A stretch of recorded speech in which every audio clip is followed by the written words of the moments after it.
Hello everyone, good morning. আজকে আমাদের এইদিকে সকাল থেকে পুরো মেঘলা মেঘলা হয়ে রয়েছে। পাপানকে স্কুল থেকে দিয়ে এসে এখানে গাছগুলোকে একটু জল দিয়ে দিচ্ছি।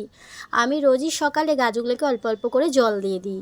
গাছ তো আমার ভীষণ প্রিয়, তবে আগে তো গাছ বসাতে পারতাম না, যেহেতু রাখার জায়গা ছিল না। এখন অল্প একটু জায়গা হয়েছে ঘরের সামনে, তাই ওই কটা গাছ রেখে দিয়েছি। 2-3টে জবা গাছ রয়েছে আর একটা নয়নতারা গাছ।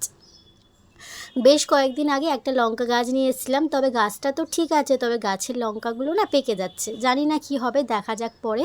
তো এখানে জল দেওয়ার পর এখানে জলটা জমে যায়, এটা বের মানে জলটা বাইরে যাওয়ার জায়গা করা হয়েছে, তবে জলটা মানে এক সাইড উঁচু এক সাইড নিচু হয়ে যাওয়ায় জলগুলো বাইরে যেতে পারে না।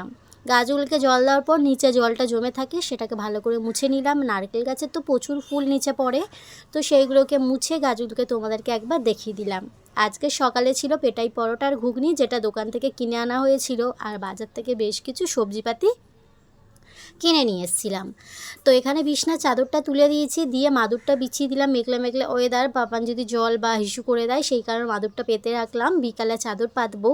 সকালে যতই যা টিফিন করি একটু চা না হলে ঠিক ভালো লাগে না, তাই এখানে দুজনের জন্য অল্প অল্প করে আদা দিয়ে লিকার চা করে নিলাম। এটা এখন খাবো, খেয়ে তারপর কাজবাজে হাত দিয়ে তারপর যাব পাপানকে স্কুল থেকে আনতে।